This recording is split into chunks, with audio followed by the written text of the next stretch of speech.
Andrew Pulliam and Travis Jones are roommates at a house located close to Bluebonnet Circle. This past June, their house was burglarized. They had left a key under a mat on their front door. It was only there a couple of hours, but that's all it took. Would you say that you were kind of paranoid after? Oh yeah. Oh yeah.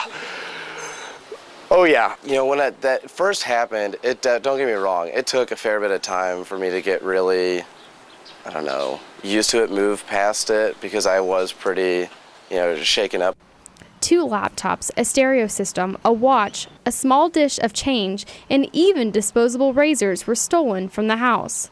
Since then, the two decided to invest in an alarm system and an interesting type of bar system in order to keep their door from being kicked in.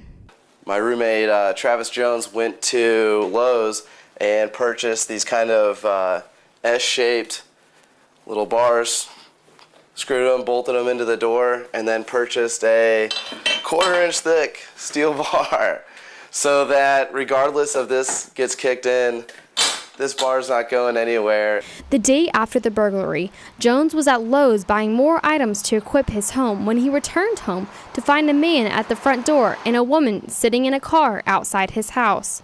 Jones chose to confront him. I get out of my car, stupid, walk up to the guy, and I'm like, is there someone in my house? And he goes, well, I was just knocking on the door to see if anyone was home because it looks like there's a car here. And I said, so what would you have done next if no one was home? And he goes, man, I wasn't trying to burglarize you or nothing. I was like, funny thing, I got burglarized yesterday.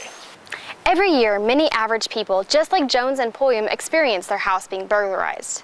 Between January and December of 2009, 102 crimes were reported in the neighborhoods immediately surrounding TCU. Of those reported crimes, 31 were burglary of residents.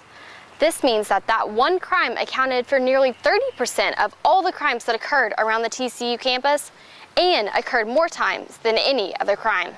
TCU Police Chief Steve McGee says a lot of times the burglars live in the same area of someone they would burglarize. The regular run-of-the-mill burglar that the Fort Worth police are involved with, usually they live pretty close in the area, within 1 mile to 2 miles, so they know the area very well. And because of that, they know people's habits, because they've walked by or driven by, and they know when people come and go.